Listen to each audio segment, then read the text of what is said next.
Bem, dando continuidade, né, à primeira aula, eu vou colocar aqui algumas propriedades dos corpos que, na verdade, é dos anéis, né? A gente já viu no curso de álgebra abstrata, mas eu vou colocar aqui de novo. Olha, qualquer número multiplicado com zero vai dar zero. O simétrico do simétrico vai dar o próprio elemento, né? Se eu pegar menos 1 e multiplicar com o elemento, vai ficar menos o elemento, o simétrico dele. Se eu pegar menos x vezes y, vai ficar menos xy. E menos x com menos y fica xy. Ok? Bem, essas propriedades eu não vou demonstrar todas, vou demonstrar só a primeira, porque as outras a gente viu no curso de... Tá na playlist de álgebra abstrata, no capítulo de anéis, tá? Então, se você quiser olhar essas propriedades, tá tudo lá, ok? Então, eu vou provar só essa primeira aqui, que só pra gente usar as propriedades aqui, né? Vou colocar aqui. Vou repetir primeiro aqui, igual a zero, né? Prova. Vou provar rapidamente. A gente sabe, né, que como zero é elemento neutro, então qualquer coisa somado com zero vai dar essa qualquer coisa, tá? Inclusive se essa coisa for o próprio zero, ok? Zero mais zero vai dar zero. Agora eu vou fazer o seguinte, eu vou fazer a adição, eu vou multiplicar membro a membro, perdão. Multiplicando a membro, eu vou ter isso aqui. Agora eu vou usar a propriedade distributiva, vai ficar x vezes zero mais x vezes zero, que é igual a x vezes zero, ok?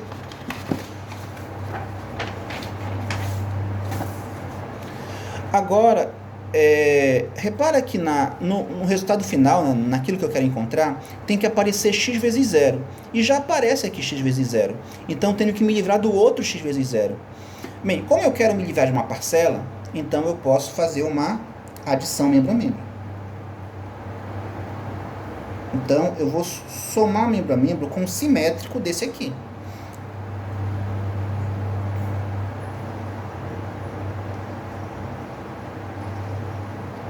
Ok? Agora eu vou fazer o seguinte, eu posso pegar esse colchete e deslocar para a direita, ou seja, vou usar a propriedade associativa.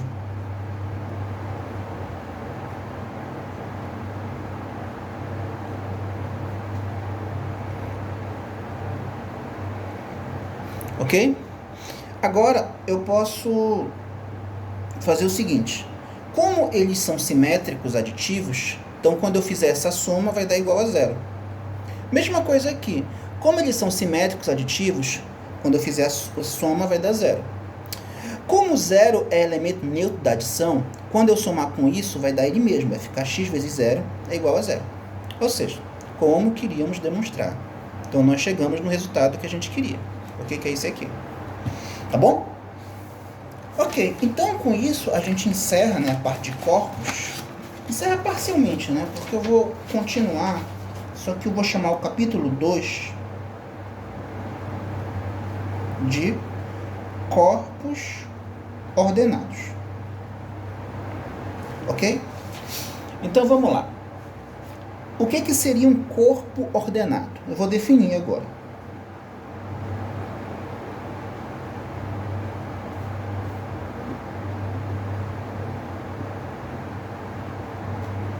Ok? Um corpo, vou colocar aqui, um corpo K mais vezes, né, é dito ordenado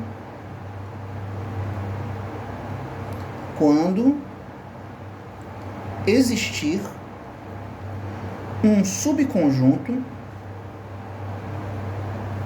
que eu vou chamar de K+, pertencente, contido no K, tal que tem que satisfazer duas condições.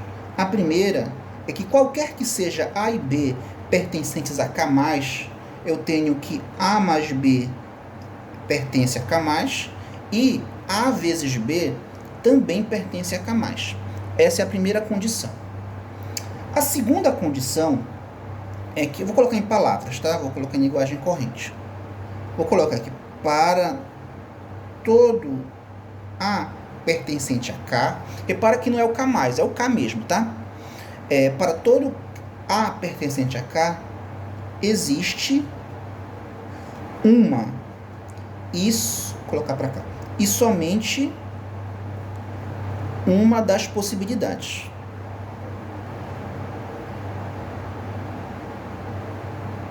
Bem, 2 pontos. Quais são as possibilidades?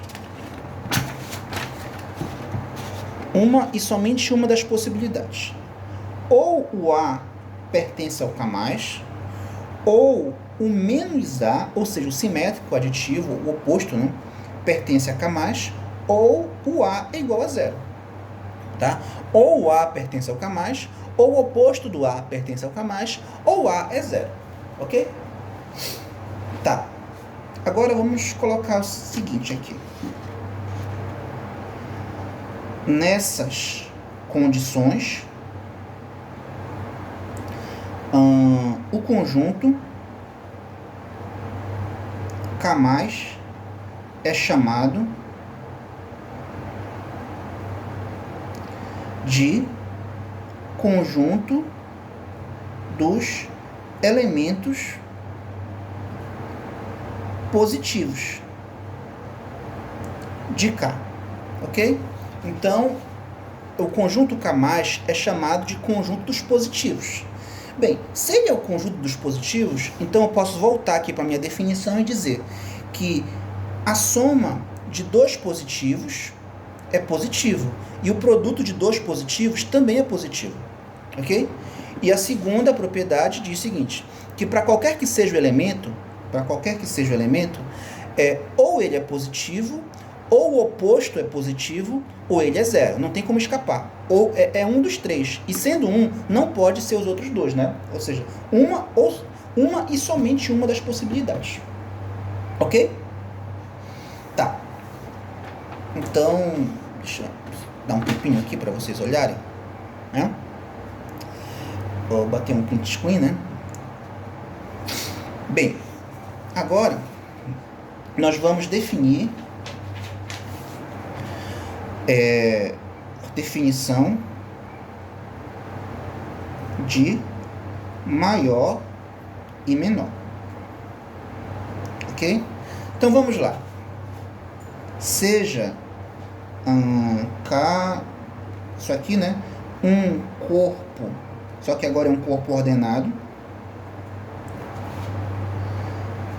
Dados A e B pertencente a K, diz-se que, então vamos definir, que A é maior que B e escreve-se A maior que B, né? A gente já aprendeu que a abertura fica para o lado do maior quando A menos B é positivo, ok? Então, A é maior que B quando A menos B for positivo. Ou seja, a gente primeiro define o que é o conjunto dos positivos para depois definir o que é maior e o que é menor. Analogamente, né? A é menor que B e escreve-se A menor que B quando, vou colocar aqui, aqui tem que inverter, né? B menos A for positivo, ok?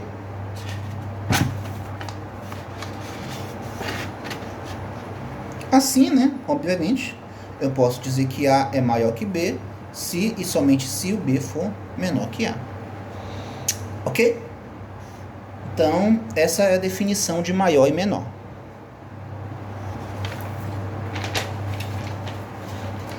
Dando prosseguimento, nós temos aqui duas notações.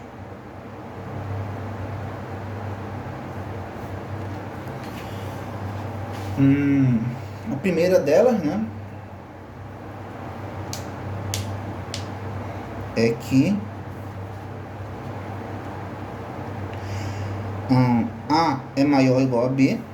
Dizer que A é maior... Repara que eu estou usando o ou, né?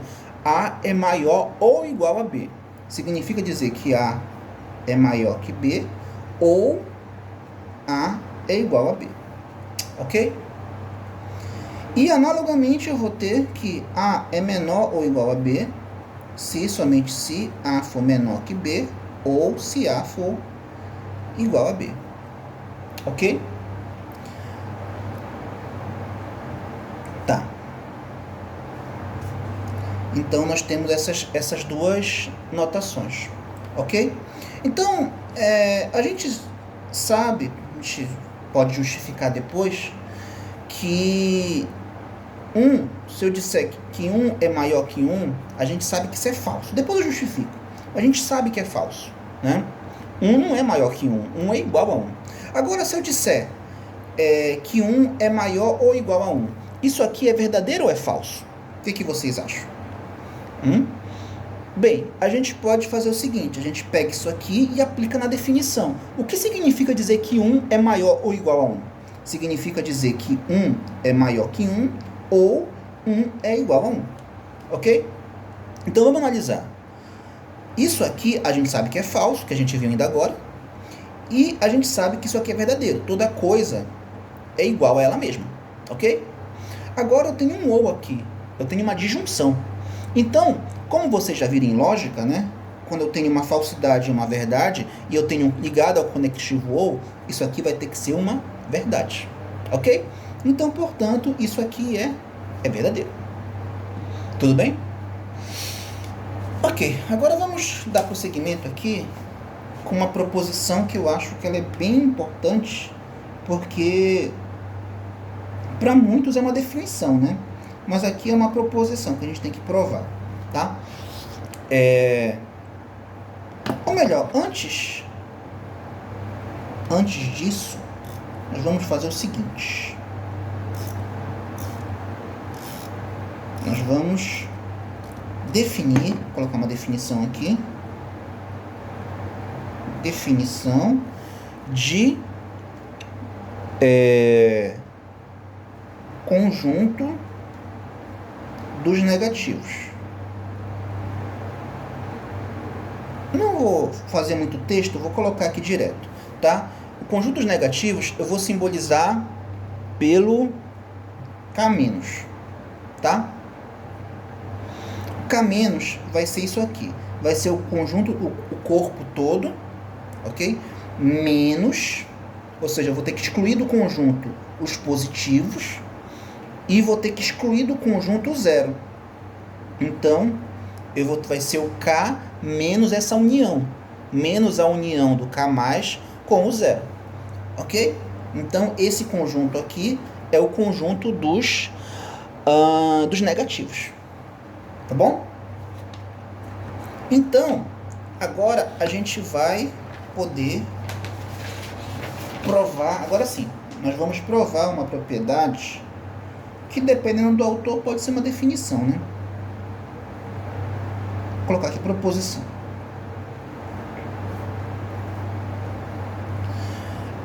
Dizer que A é maior que zero, isso equivale a dizer que A é positivo. Ok?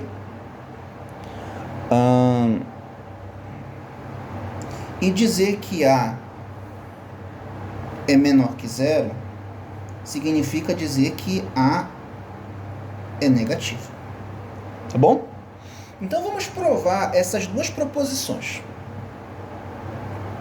Prova. A1, né? Deixa eu colocar, só para diferenciar, vou colocar aqui demonstrações. Agora aqui eu vou provar a primeira, né? Ok? Agora eu vou colocar a prova aqui e vamos provar a primeira proposição. Bem, olha aqui. O que significa dizer, por definição, o que significa dizer que A é maior que zero? Dizer que A é maior que zero, por definição, significa dizer que A menos zero é positivo. Ok? Agora, a gente sabe que menos isso aqui eu posso escrever como a definição de subtração, né? A menos zero vai ficar A mais o oposto do zero. Se é que faz sentido falar oposto do zero, né? Então, isso aqui a gente sabe por propriedade, né? Que vai ficar... caramba, pera. Menos 1 vezes zero. Ok? E qualquer número multiplicado com zero vai dar zero, né? Então vai ficar A mais zero, vai ser positivo. Então, o A, ele é positivo. Pronto, provei. Provei que se ele for maior que zero, ele é positivo. Então, repara que isso não é uma definição, isso é uma propriedade. Então, dizer que o A maior que zero é positivo, a gente tem que, é uma coisa que a gente provou aqui, ok? Então, isso não é definição de ser positivo. Pelo menos não aqui, ok? A segunda proposição que nós vamos provar é que se A é menor que zero, então o A é negativo, tá? Então a gente tem que provar isso também. No caso eu tenho se e somente se, eu tenho que provar ele e a volta, a gente utiliza o mesmo argumento, né, que nós fizemos agora. Prova. Vamos lá. A é menor que zero, ok. A gente pode fazer assim, né? Uma pancada aqui na câmera. Vamos lá. O que significa dizer que A é menor que zero? Dizer que A é menor que zero significa dizer que 0 menos A é positivo. Ok? Tá. Dizer que 0 menos A é positivo, né? Vai ser a mesma coisa que eu disser que 0 mais menos A é positivo. E como 0 é elemento neutro, então eu vou ter que menos A é positivo. Ok? Bem, e agora? O que eu faço? Eu quero chegar nisso aqui, né? Eu quero que apareça esse conjunto. Bem, você pode fazer o seguinte. Agora, deixa eu ver se eu acho aqui, né? A gente vai voltar na definição de corpo ordenado. Olha o que nós temos aqui. Na definição de corpo ordenado, no segundo item, está dizendo aqui, qualquer que seja o elemento do conjunto K, ou ele é positivo, ou simétrico é positivo, ou ele é zero. Ou seja, quando acontece um, os outros dois não podem acontecer. Ou seja, só tem uma possibilidade, uma e somente uma. Então, se acontecer esse aqui, os outros dois vão falhar. E é isso que eu vou colocar aqui, tá? Então, se aconteceu esse aqui, o menos A ser positivo, então os outros dois falhou, né? Se esse aqui tá ok, então esses dois aqui falharam. E é o que eu vou colocar aqui. Tá bom? Então, se o menos A pertence a K, então significa que o A não pertence a K, positivo, perdão. E eu tenho também que o A é diferente de zero. Ok? Então, vamos continuar aqui.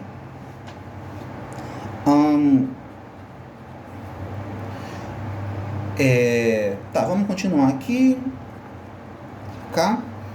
Agora aqui eu vou fazer o seguinte. Em vez de escrever que A é diferente de zero, eu vou dizer que A não pertence ao conjunto unitário em que o elemento é o zero. Tá? Isso aqui é a mesma coisa que isso, tá? Só estou usando uma notação diferente. Tá? Agora eu vou fazer o seguinte.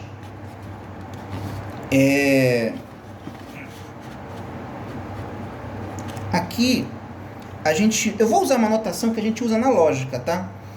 Deixa eu colocar assim, que a gente chama de... Por exemplo, vou colocar aqui, né? Porque dependendo do autor, ele muda a notação. Por exemplo, vou colocar uma proposição. O que é uma proposição? Uma proposição é uma afirmação que pode ser verdadeira ou falsa, tá? Então eu vou colocar aqui, Paris é a capital da França. Tá. Como seria a negação dessa frase? A negação dessa frase é Paris não é capital da França. E como é que a gente escreve assim? A gente escreve assim, a gente coloca como P é a proposição, então a negação dessa proposição a gente simboliza por não P, ok?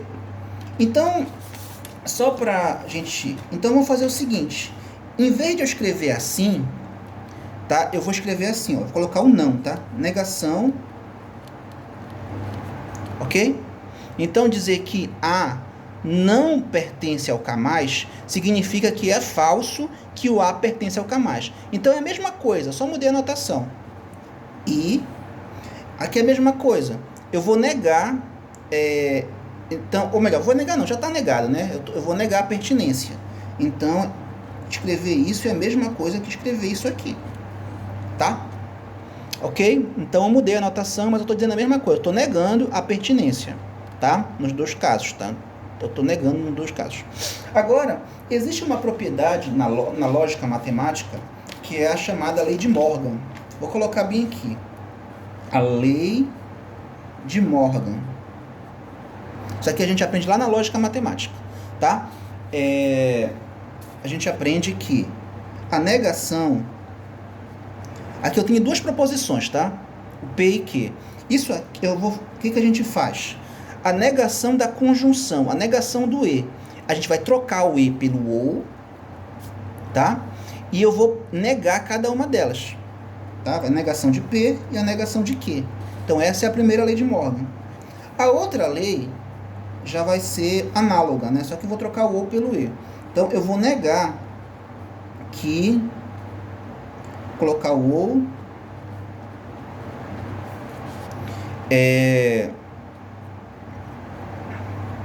Então, como é que eu faço aqui? A negação da disjunção, a negação do OU.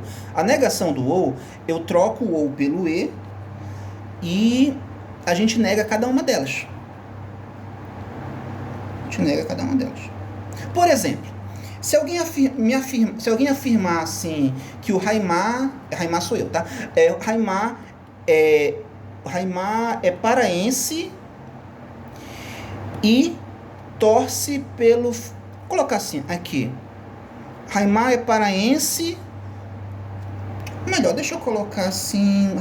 Porque eu tenho... É a negação, né? Eu tenho que negar. Raimar é carioca ou torce pelo Paysandu. Raimar é carioca ou torce pelo Paysandu. Como eu estou negando isso aqui, então o que significa negar isso? É dizer que o Raimar não é carioca e também não torce pelo Paysandu. Então, é isso que é negar a disjunção, tá?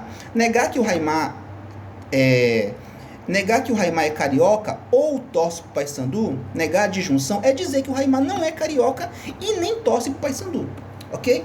Então, é o que eu vou fazer aqui. Eu vou trocar aqui a negação. Eu coloco uma negação só aqui.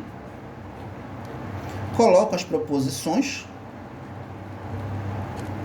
E troco o E pelo OU. Ok? Tudo bem? Aí, dando prosseguimento, tá? Eu vou... Como tem um OU aqui, a gente sabe que por definição, né? Que a gente já aprendeu em conjuntos, em teoria dos conjuntos, né? Que A união com B significa os elementos X, tal que X pertence a A, ou X pertence a B, tá? E, logicamente, na interseção, a gente sabe que já não é o OU, é o E, né? Então, eu troco o OU pela união. Então, eu vou trocar o OU pela união. Então, isso aqui vai ficar a negação de que A pertence a K+, ou... Ok? Então, como eu estou negando, né? Então, vai ficar A não pertence... Ok? Eu estou negando essa união. Mas eu sei que o A pertence ao corpo. ele pertence ao corpo, mas ele não pertence a esse conjunto. Então, significa dizer que A pertence ao corpo, mas ele não pertence a esse conjunto. Se ele não pertence ao corpo, se ele pertence ao corpo, mas não pertence a esse conjunto, significa dizer, por definição, que A pertence ao K-, porque essa aqui é a definição do K-. Ou seja, eu acabei de provar, que deixa eu ver se dá aqui para visualizar, tá com um pouquinho de esforço, mas dá para visualizar, dizer que o A é menor que zero é equivalente a dizer que o A é negativo, tá? Então, é no conjunto dos negativos. Tá, já foi um pouquinho do tempo, né? Mas eu vou colocar algumas propriedades aqui que vocês podem tentar provar se vocês quiserem, tá? Ou posso colocar como atividade. Vou colocar aqui... Não sei que numeração terminou. Ah, sim, é 6, tá? Algumas proposições. Eu vou ter que provar essas proposições, pelo menos as principais. Proposição. Vou colocar aqui algumas, tá? Se A for menor que B e B for menor que C, então o A é menor que C. É a propriedade que a gente chama de transitiva. A segunda diz que se A é menor que B e B é menor que A, então o A é igual a B. Essa propriedade é a antissimétrica.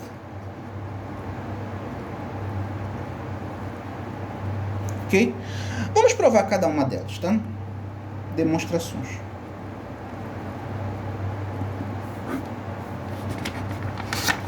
Bem, a primeira, né? Vou colocar aqui, que é a transitiva. Se A é menor que B e B é menor que C, então A é menor que C. Prova. Bem, como eu tenho aqui uma condicional, né? É uma implicação, na verdade. Então, essas são as minhas hipóteses e essa é a minha tese. Eu tenho que usar as hipóteses para chegar na tese. Então, vamos pegar as hipóteses. Sejam A menor que B e B menor que C. Então, vamos lá. Então, se o A é menor que B, então B menos A é positivo. E se B é menor que C, então C menos B é positivo. Ok? Daí, a gente já aprendeu, né, pela definição de corpo ordenado, que quando eu somo dois positivos, quando eu faço a adição de a soma de dois positivos, o resultado ele é positivo. Então, vai ficar B menos A mais C menos B, também é positivo. Ok? Então, logo, como é que vai ficar? Vai ficar B mais menos A mais C mais menos B. Ok? Só que repara que o B e o menos B são simétricos, vai dar zero aqui. Ok? E vai ficar C menos A. C menos A é positivo. Dizer que C menos A é positivo significa dizer que A é menor que C. Então, logo, né, daí, o A é menor que C. Então, com isso, eu provo a primeira propriedade. Eu provei que realmente o A é menor que C. Agora, a segunda, que eu vou colocar bem aqui, que é a antissimétrica, né? Se A é menor ou igual a B e B é menor ou igual a A, então A é igual a B. Então, vamos lá.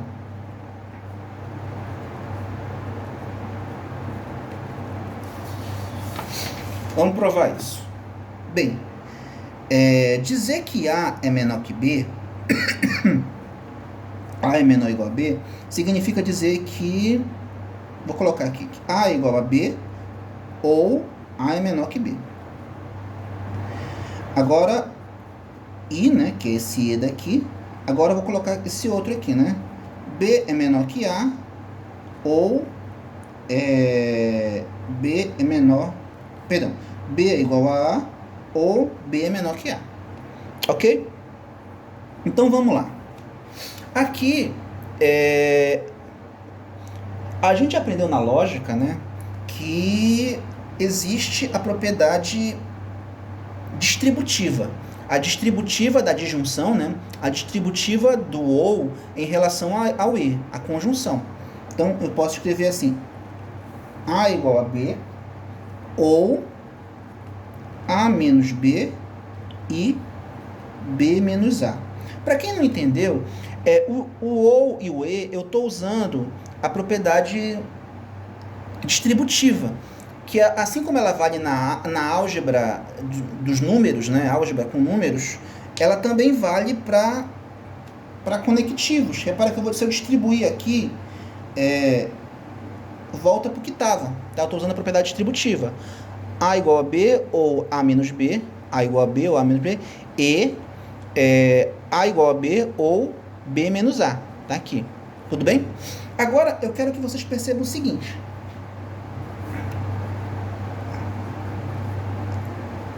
Ou, dizer que A é menor que B significa dizer que B é menor, B menos A é positivo. E dizer que B menos A, B é menor que A significa dizer que A menos B é positivo. Então tem isso aqui. Agora, dando continuidade, vou colocar aqui. Isso aqui eu posso reescrever dessa forma, né? Fácil provar. Isso aqui é a mesma coisa que menos, e aqui dentro do parêntese, A menos B. E A menos B é positivo. Então, o que eu tenho aqui? Eu tenho que A menos B é positivo e o oposto do A menos B também é positivo. E isso aqui é uma contradição de acordo com a definição de corpo ordenado. Por quê? Porque de acordo com a definição de corpo ordenado, se um for positivo, o simétrico não pode ser positivo. Então, eu não posso ter os dois positivos. Eu não posso ter o A e o menos A positivo. Eu não posso ter ele e o menos ele, os dois positivos. Então, isso aqui é falso. Porque eu estou usando o E, né? Não pode ser os dois simultaneamente. Então, isso aqui é falso. Então, como eu tenho que A é igual a B ou uma falsidade, então eu excluo a falsidade e eu posso concluir que o A é igual a B. Ok? Acabei estendendo um pouquinho demais essa aula, mas ainda vou continuar essa parte de desigualdade na próxima. Ok?